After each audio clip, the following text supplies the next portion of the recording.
Booyah-tata. What up, boys? Booyah-tata. Booyah-tata.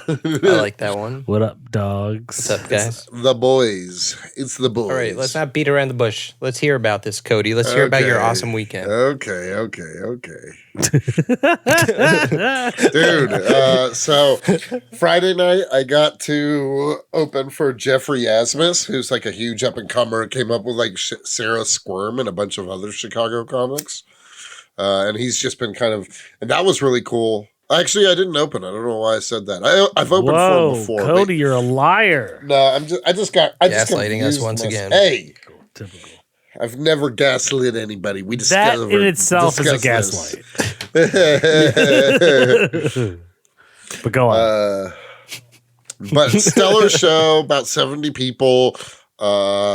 Which honestly, it would have sold out had I not booked my other show I had this weekend, opening for Hannibal Buress at the Metropolitan Theater in Morgantown. Fuck yeah. Yeah, it was awesome. It was so fun. How big was the crowd? Cool. Like 400 people. That's sick. So you did it. Wow. Yeah. And not only did I do it, but I did it. Everyone was happy. Everything went good.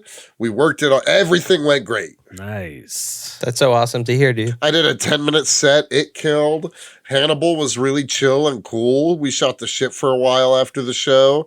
At one point in time, I was like, hey, can I be obnoxious and ask for a picture? He's like, I would have never thought it was obnoxious until you said that, but now I hate you. That's pretty but yeah, he was cool. He said he's coming back to Morgantown every single time he does Pittsburgh now. Whoa, that's sick. Oh, fuck yeah. Yeah. So huge win, dude. Yeah. You know how I do? All I do is win. Yeah. I mean, I'm proud because it sounds like a complete 180 from the Red Eye Comedy Fest. Yeah. Yeah. Well, this was the roughest year. I think there were like many factors that went into play. Some my fault, some out of my hands. But I'm learning and I'm growing. You know what I'm saying? Dude, that's all we can do, bro. Yeah. That's all we do here on Comics and Panic. Just look, 3 dudes learning and growing. Well,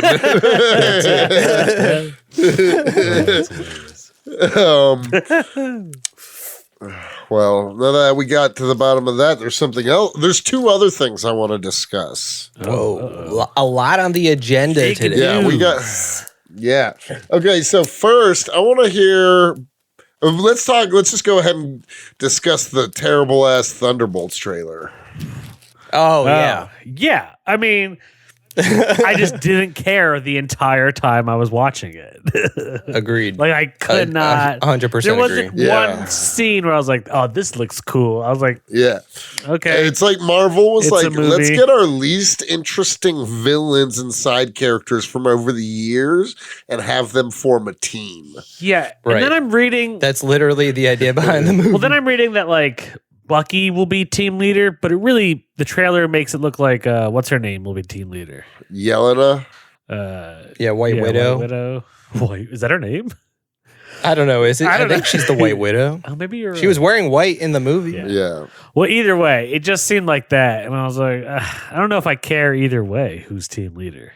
Yeah. I agree. Also, man, were they sucking Suicide Squad's dick. Even like to the point of using a Pixies song. Oh. Yeah, that's a good point. About that. Yeah, and that team isn't really even Marvel's Suicide Squad. No. Like, and to put them that way is kind of dumb. But like, yeah, I totally agree with you guys. Like, who's like, I don't like to say this, but who is this movie for? Like, when Iron Man came out in 2008, I was in high school. That shit was awesome. It still is awesome. But like, as the MCU has gotten to this point, I couldn't care less about this team. And like, the trailer didn't do anything for me. Like, the Sentry is in it, but like, still, that's not like a selling point for me. Although I do like the Sentry. They barely even showed him. Yeah. They just showed his little S and the dude with the long hair. They never showed him fully in costume or anything. True. And then I also think it's kind of highlighting the fact that issue we've always had with the MCU is that they always kill off really cool villains.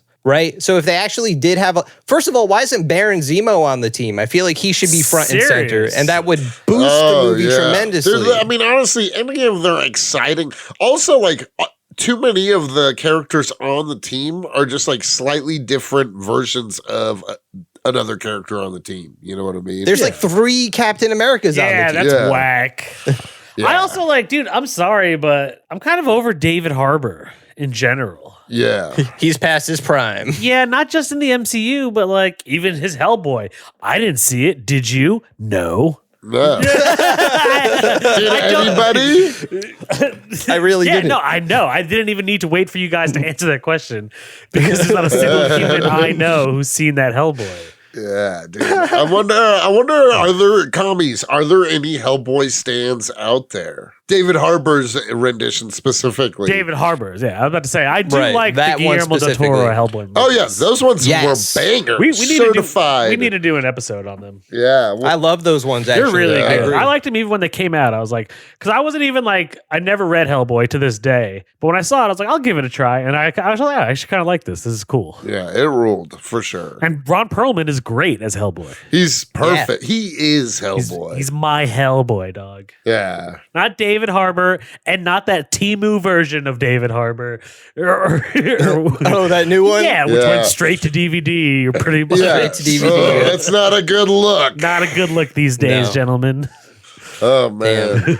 Yeah, so Thunderbolts. It just looks like boo-boo. Yeah, like I don't know. Like it could It could have been cool. Like I actually do like I really like John Walker's black like US agent suit, but I want him to do something. He was a standout from the Falcon and Winter Soldier. We liked him when we talked about that. I liked him. Know what I think is really funny, and we're approaching episode 250, so I was trying to go back and listen to some older episodes. Like, we really did start this podcast not hating on the MCU. Like, we liked it so much that we were like, let's talk about it. Like, where the first episode was Wanda about. You went to the South. I don't know what I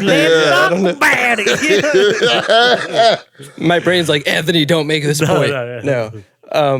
But like, yeah, our first episode was fucking WandaVision, and now like Agatha All Along is out, and most people, including us, are kind of lukewarm on the idea of even like committing to another MCU TV show because so many of them suck. I watched episode 1. I didn't hate it. It was just like I was like literally like, okay, cool, it's there. Agatha mid along, you know what I mean? Exactly.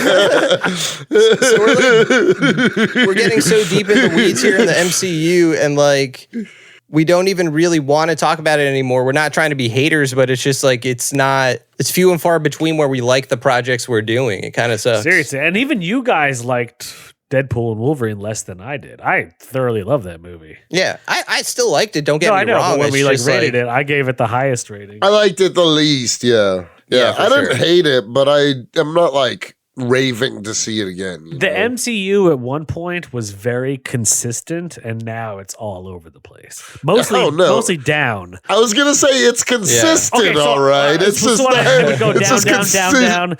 Deadpool and Wolverine, and then down. Like it's just consistently boo boo. You know what I mean? Exactly. Consistently boo. Okay, so there's one more thing I want to touch base on, and then we can, if you guys have things to share, we can. Depending on what you bring up, I have to. But I want to touch base on the absolute corner of the DC universe. Oh, wow. We're touching all the bases today. Damn. Dude. Cody, never mind. I was going to say, it took me too long to get out what would be a very lame joke. Fuck it. But yeah, no, I've just from what it looks, the art's pretty cool. It seems like it's the DC version of Ultimate Universe, and they're giving new backstories on the characters, albeit edgelord backstories. Is it just an alternative like thing? Like like Bruce Wayne is blonde. He's also not rich. He's an engineer. He's also huge. I saw that. I've seen the art. He's massive. Big Batman coming your way. And he carries a battle axe. Yeah, his mask or his bat symbol on his chest pops off and turns into a battle axe. That's insane. Yeah. How do you guys feel about that symbol? I don't like it. Yeah. I don't like it either, but it's very Dark Knight Returns-esque. For you know sure, what I'm but I saying? still Like, don't it has... like it. Yeah, I wouldn't... It's not my favorite. I mean... But it fits, like, his vibe. I mean... Absolutely. It's not the one on your chest. Dark Knight Returns sure. bat symbol isn't even anywhere near my favorite bat symbols. Oh, no, agree with that, too. I do love fucking Wonder Woman with the giant berserker sword. Yes. No, the lineup of all the big three looks insane. The creative teams are great. Absolute Batman has Scott Snyder. Absolute Wonder Woman has Kelly Thompson. I don't know if you guys have read anything from her. And Absolute Superman is Jason Aaron. I also don't know if you guys have read much Jason Aaron. Oh, what's Superman's deal in this one? He spent more time on Krypton than just being a baby, so he's like he's kind of bitter, and like his suit is made. He looks like emo Clark. Yeah, he does look kind of like an emo boy, but his suit is like made of like the ashes of Krypton or something like that. What? Yeah, I like that detail. It was kind of sick. All of it, I'm giving it a chance. I already pre-ordered the first issues of all that, so I'm all in, as they say. I'm just waiting until volume drops. You know, you're not gonna wait for the vague whispers? No, I mean I'm gonna check it out, but I just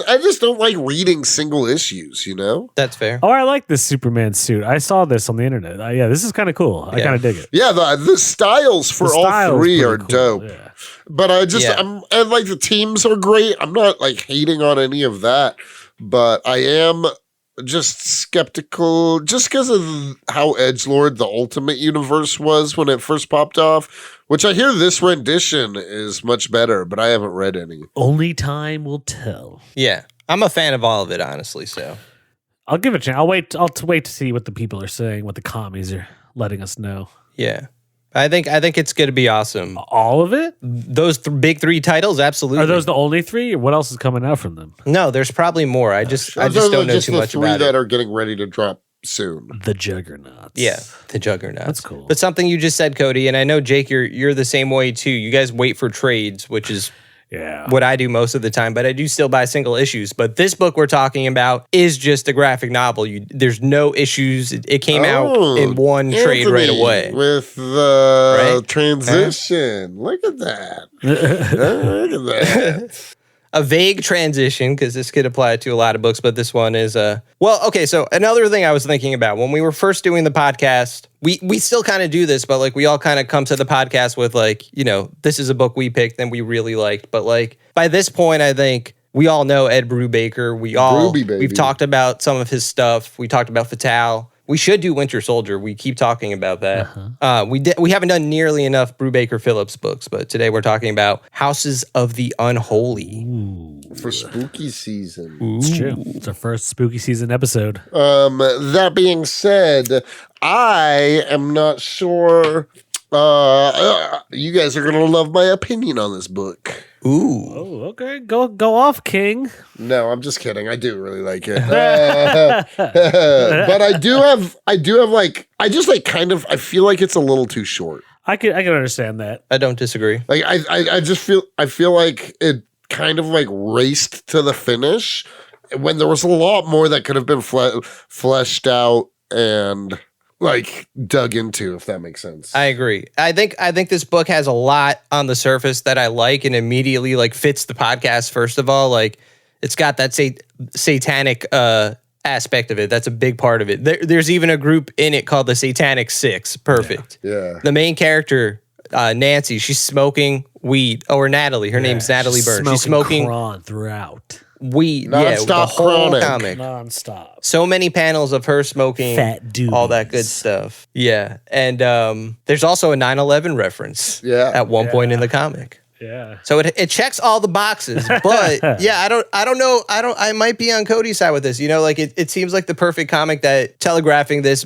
a 666 would be perfect. But I don't know if it deserves the 6. That's fair. I'm not the one who picked it. You guys picked it.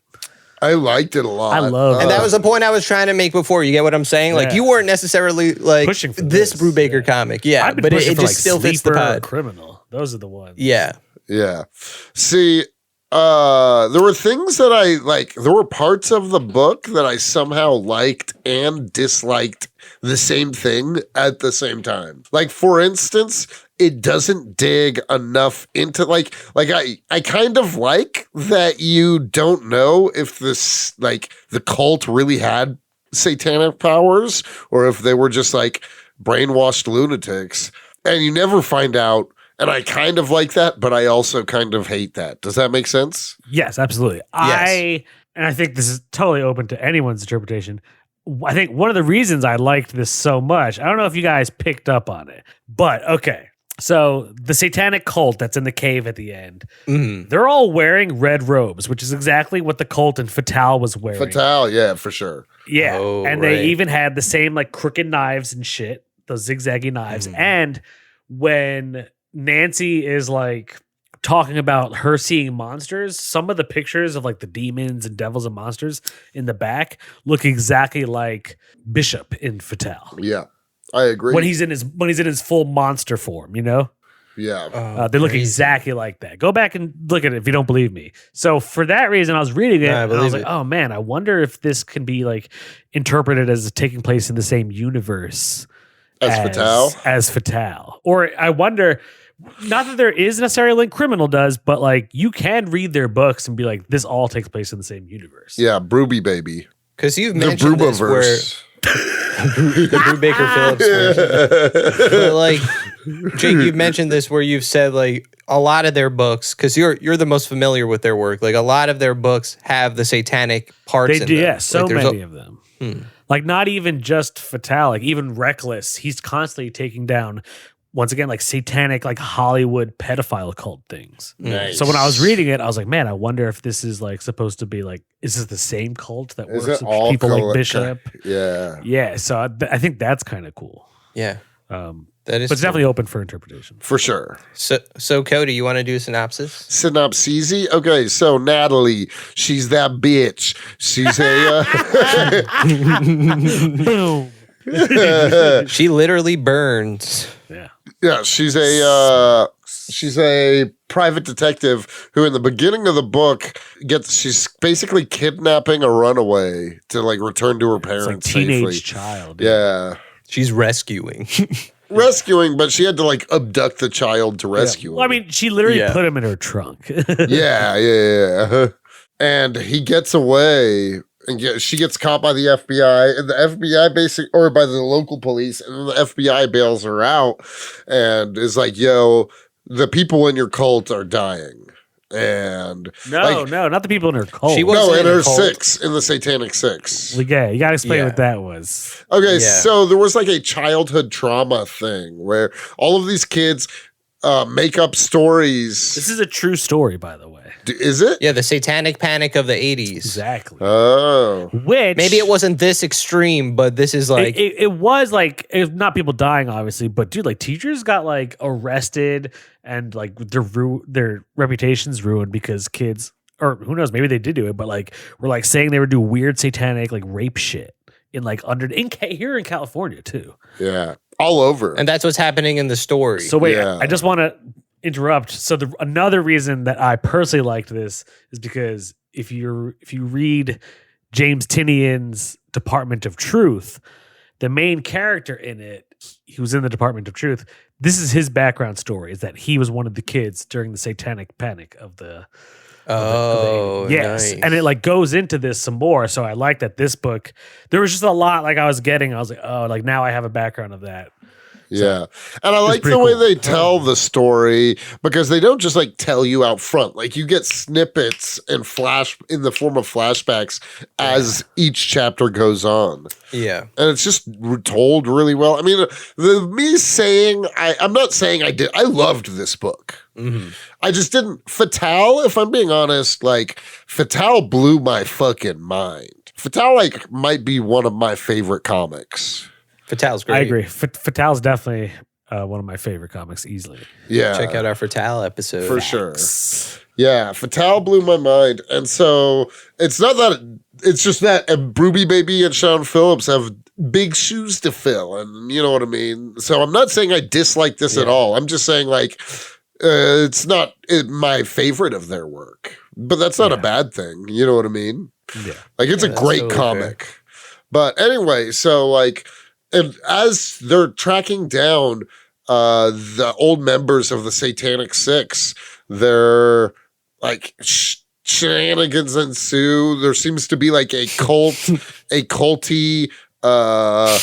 Sorry, when you say shenanigans ensue, it's like I picture there's a scene like in Scooby-Doo, they're running through a house like across the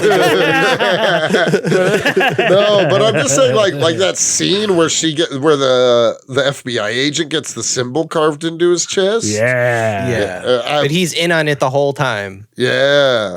But what's crazy is when she realizes that girl wasn't the one from her childhood. Yeah, that was a crazy scene. Yeah. That was crazy. So like there is something going on, but it's not necessarily the same thing. It's like the story plays on that. Like it turns out like the cult leader is one of the kids who like really wanted to believe all this stuff happened. Yeah. Yeah. Like everyone else he went to move Mexico and like studied like voodoo and satanic rituals. Yeah. But in the end, he dies. The cave collapses. So he's not really like, you know, he thinks he's important, but he was really just the guy. But he's the one that apparently the FBI agent wasn't into any of this stuff. But this guy is, I guess, so charismatic or knows something about him because he looked him up that he convinces him to join the cause, to join the cult. Yeah. Well, even her own brother was part of it. Yeah. Right. Yeah, right. He gets a lot of people. Natalie's brother, who's like this weird incel type character, exactly, is part of the Yeah, they do a good parallel to like almost like to like the like QAnon incel to type. MAGA. It's almost like a demonic QAnon. For sure. Seriously, that's what it was like. That's what he was like. Yeah, which I liked a lot. I was like, oh, I don't know. I thought it was very creative. No, I like it. I would love to. If they were to make this a movie, I've been thinking about this a lot. I feel like they would have to like go a little harder in the horror direction, but still not show anything or like make it a point to be like ambiguous. Is the cult a thing, or is it just like a bunch of people following a charismatic madman? Like, is there satanic black magic, as Polly would say, or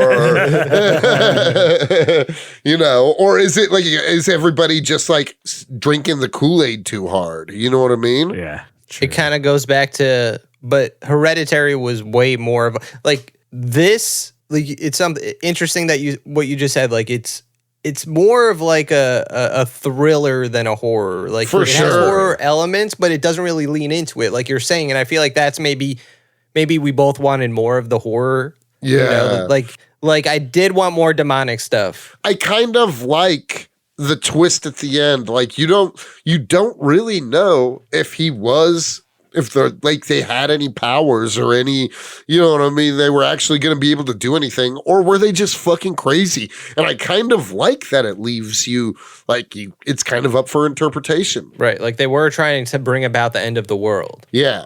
So maybe weren't they trying to do that? Yeah. They were going to like usher in like the apocalypse sort of. Mm-hmm. Yeah. Yeah, that's true. Whether or not they were capable, we have no idea. Yeah. And I kind of like that. So like if this were done as a movie, it would be cool if it like was still really scary, like a little more horror-ish and scary, but like just in the sense of like maybe like visuals and shadows and things like that, but without fully going in. Like I think it's important at the end that you don't know whether it's real or not. Yeah. Well, that's like it's like a reflection of the story itself. Like, yeah, the Satanic Six. Is exactly. It real? Were they just troubled kids who all believed something hard enough that it became true to them, or were they really touched by Satan?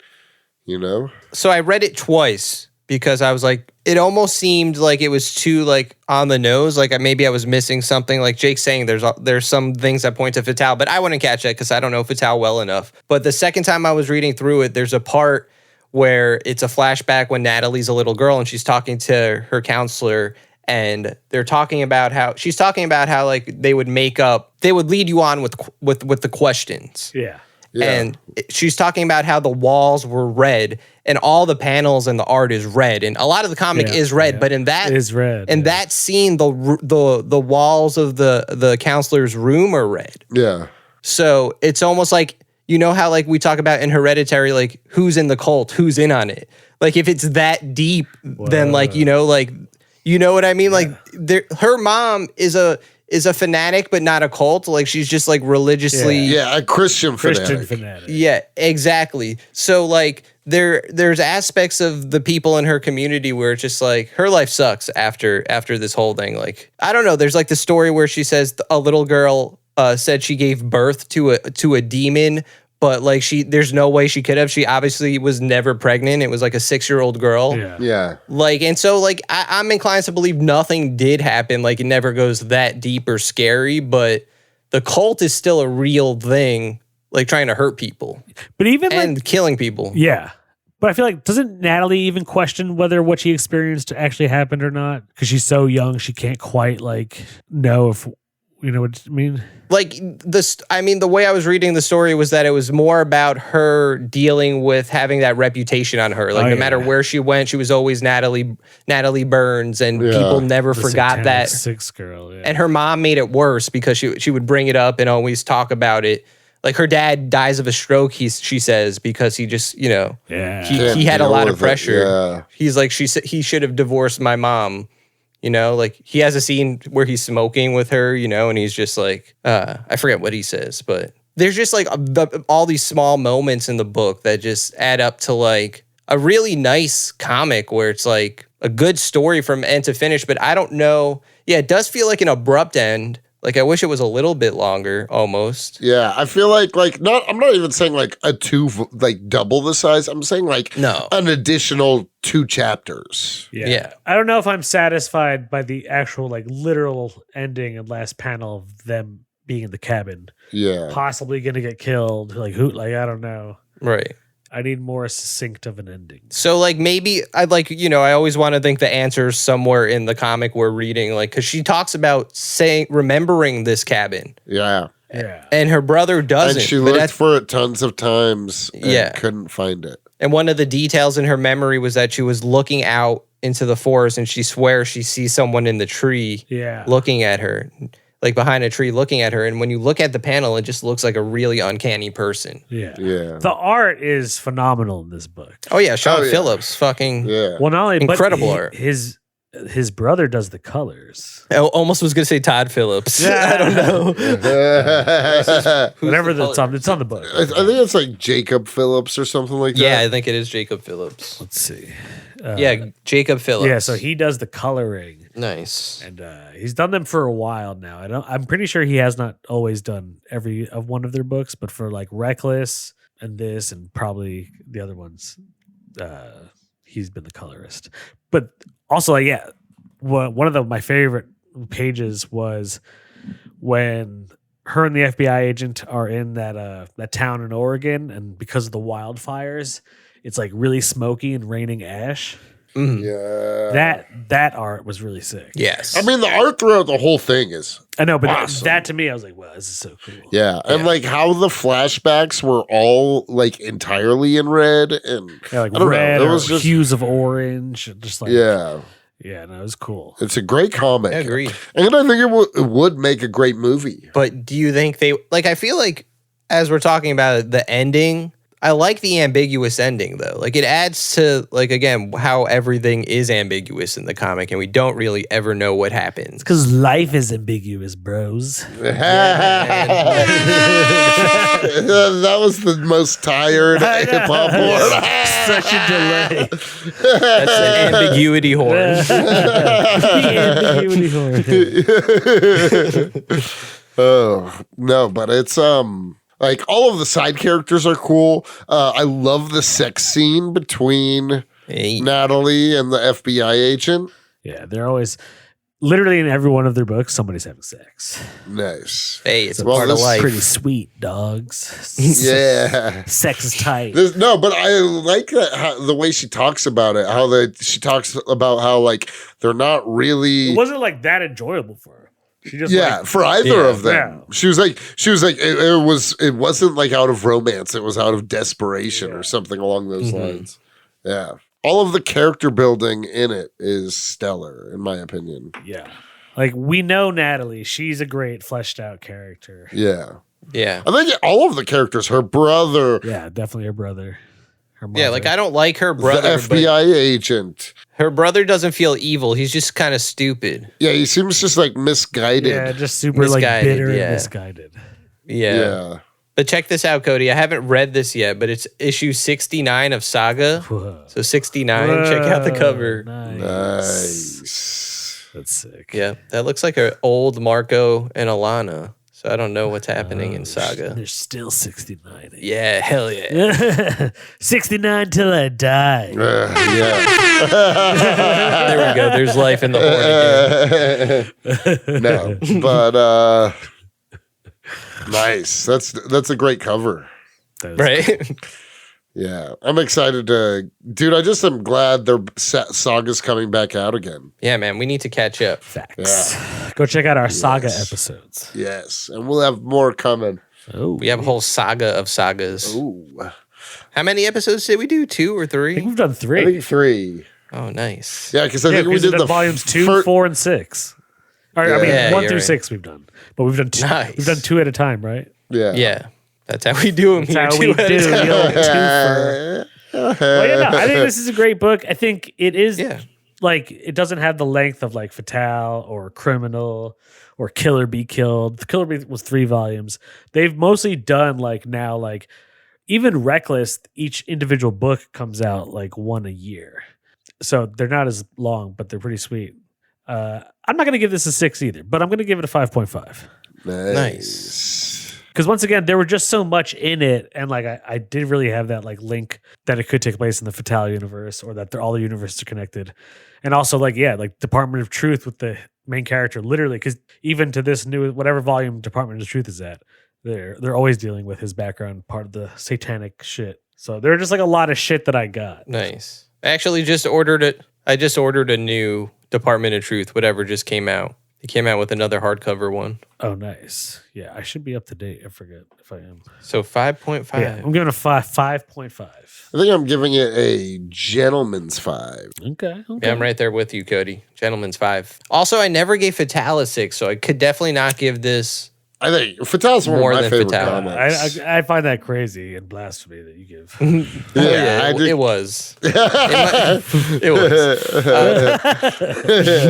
But remember, 5 is not bad. I love this comic too. I don't think 5 is a bad score. It's one of my favorites that I've read this year, and I've been reading Hot Fire this year, guys. I'm past now where we covered for the Uncanny X-Force Omnibus. Nice. Oh yeah, we gotta fucking do I'll that. probably You're be right. done within the next 2 to 3 weeks. I say we do. I think that'll be finishing the X-Force will be good around the holiday season. Dude, Yeah. it's so Yeah. dope reading back through it.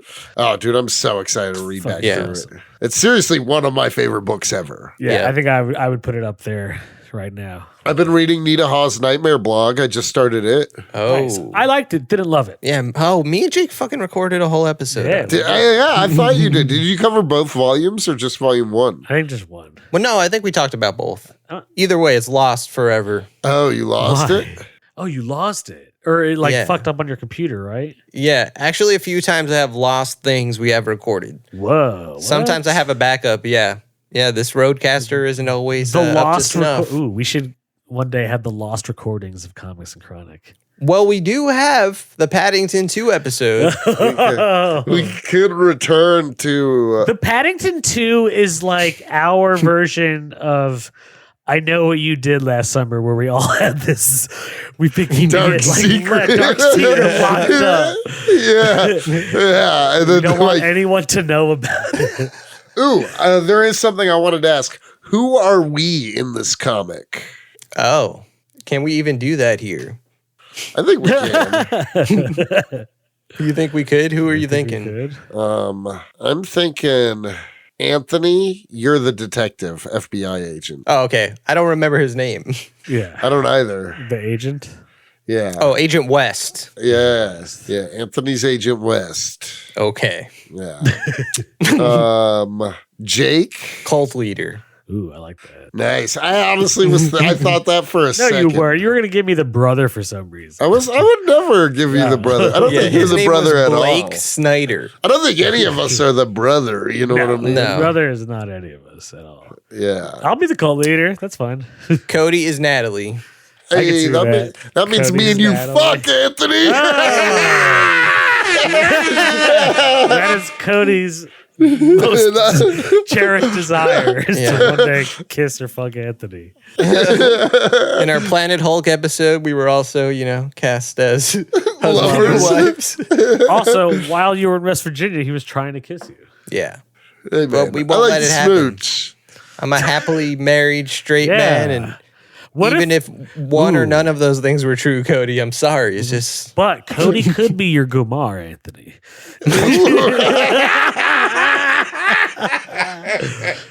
You're Italian. I like that.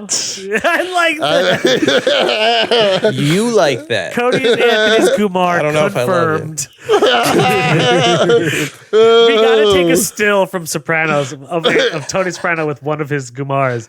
Just put your heads on. Yeah, Anthony is Tony, and then me is the Kumar. Yeah. You was Gloria Trillo. Oh, that would be hilarious. Cody throwing a steak at me. Yeah. He is a chef. Cody does cook, so I do be cooking. yeah, it's totally possible. Who else is? Dude, wait! I wanted to cover something that we didn't get to cover in the beginning.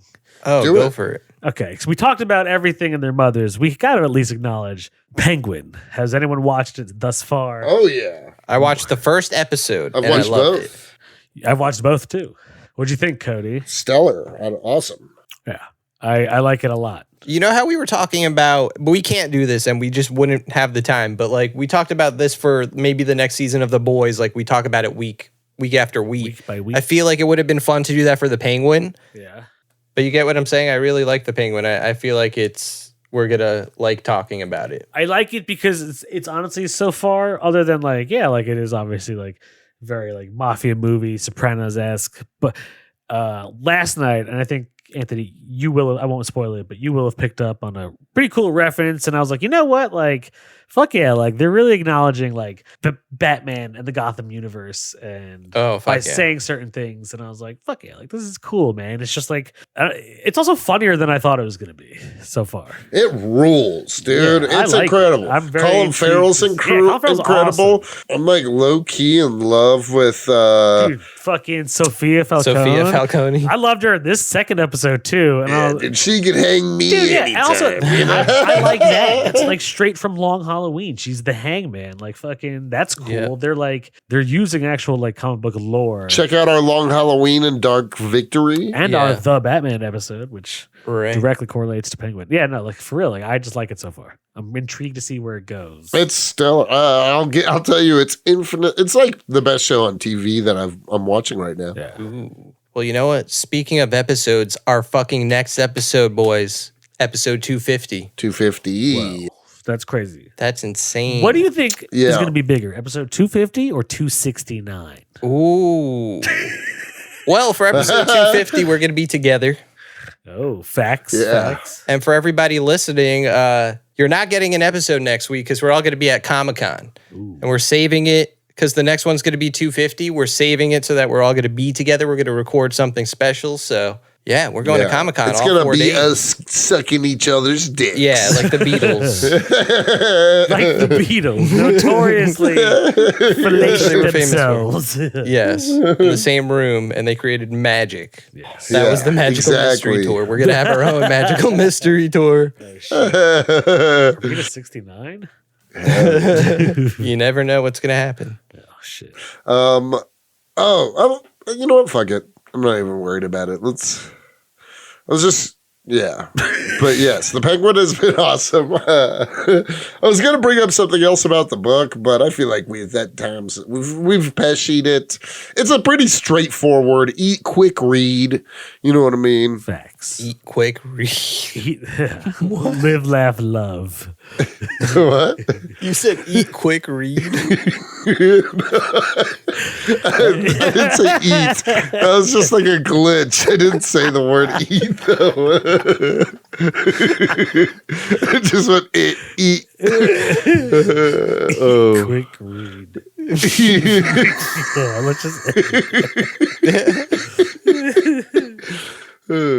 Hi, you're listening to Comics and Chronic, and I'm Jacob H. I'm Cody Cannon. And I'm Anthony Iannaccio. And you can tune in every Thursday to hear new episodes of Comics and Chronic. And make sure to follow us on Instagram and Twitter at Comics and Chronic. That's Comics, the letter N, Chronic.